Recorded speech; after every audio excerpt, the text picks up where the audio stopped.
So like I said, like at first I think I'm imagining it. I'm like, nah, she ain't really that close. So I turned and looked just like that with a straight attitude.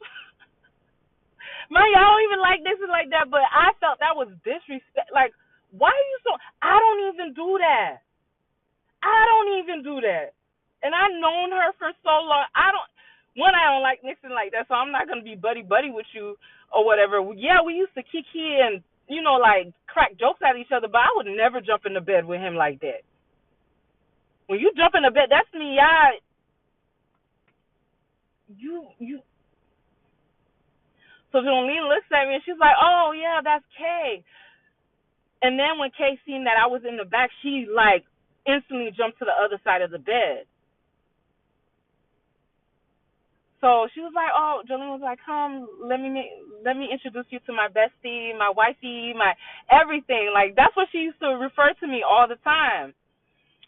So she introduced Kay. I was like, "Hey," and automatically I didn't like her.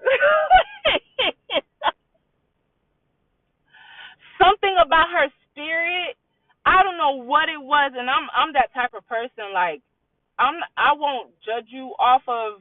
It was when I seen that at the corner of my eye, I already knew something. I did not like something about you.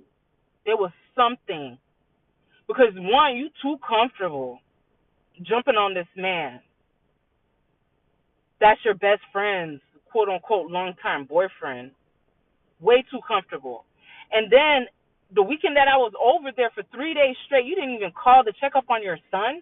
You didn't call to see if he needed any food. You didn't call to see if he needed any change of diapers because that boy was still in diapers. Change of diapers, clothes, or anything.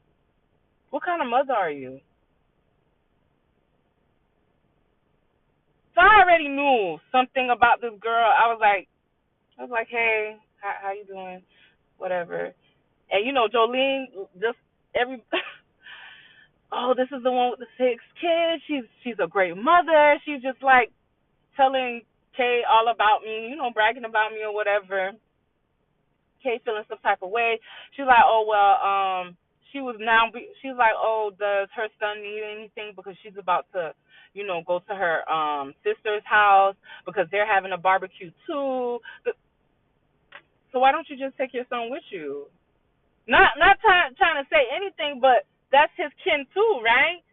There's no kin over here. So she leaves.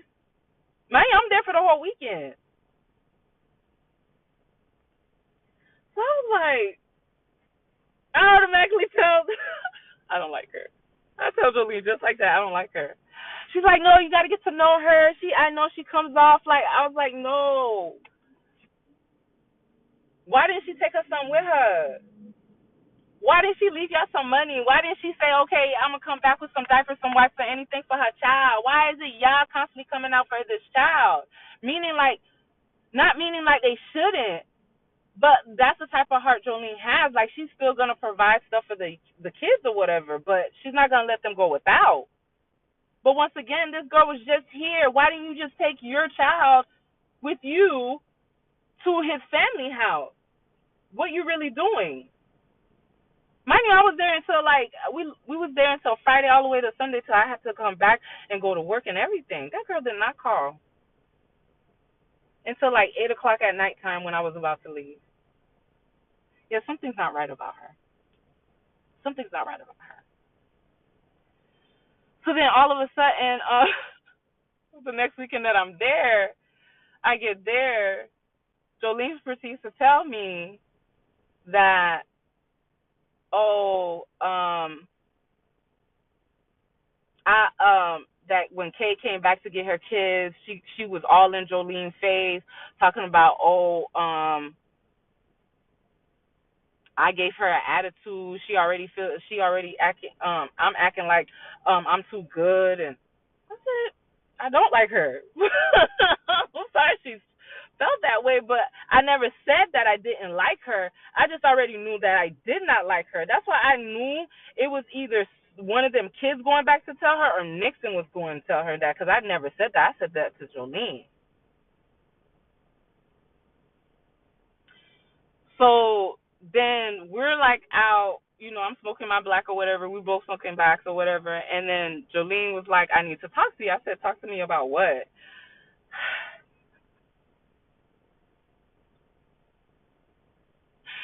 I said, talk to me about what? And she said, you're going to be mad at me. I said, I'm going to be mad at you about what? She was like, you remember the rule that you told me to, the rule? I said, what rule? So then she was like, okay, I'm going to tell you the story. So she starts to go tell me the story where it's her, Nixon, and Kay. They're all drinking, laughing, having fun, and everything like that. Then she proceeds to tell me, like, when they were in Michigan, her and Kay used to mess around together, but nobody knew that. They would still have, their relationship with guys, but, when they were off and on with their dudes or whatever, they would have a relationship. So this is, let me also insert this in, and I know I'm telling all my personal, like, relationship stories, but that's because, like I said, I don't care if I'm single for the rest of my life. I have a standard, and I purposely keep a lot of stuff out of this due to the fact, like, if you are interested in me, like, it's people can't hold the mask for very long. You're gonna eventually show who you are. So if you think you're gonna come into my life and be like, oh, I'm gonna fake it, or I mean every day. I mean every day. I can't be nobody else but me. But when you try to put on that front that you're somebody else, you're gonna only wear that mask for so long before it drops that one time, and it only takes one time for me to see your true face, especially now. Especially now, it takes one time only. So choose your choose your discernment very wisely. But that's why they tell you don't tell your current person what you went through your last, because they'll see what their limit is with you and try to push it. When I tell you Nixon used to try Jolene so many times because he knew everything that girl went through, that's why it was so sad, because this was supposed to be her best friend, not even her loving her. This man took every trauma this girl went through and manipulated her like a fucking pretzel to keep her bound to him. When I said she told him every deep, dark secret she's gone through from her childhood to her teenage years to her adult years, this man literally took every trauma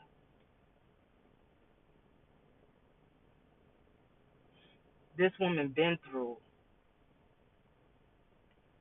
and literally wrapped it around her neck so tight.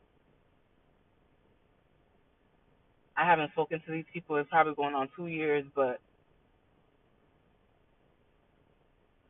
so tight. Even this is why I say he did it to, because I tried to get her away from that situation twice, and he manipulated not only her but his kids and that whole family to make it seem like I was the evil person, knowing how he was, knowing his ways. They turned their backs on me, and literally I seen it and tried to help her. That's all it took that last time.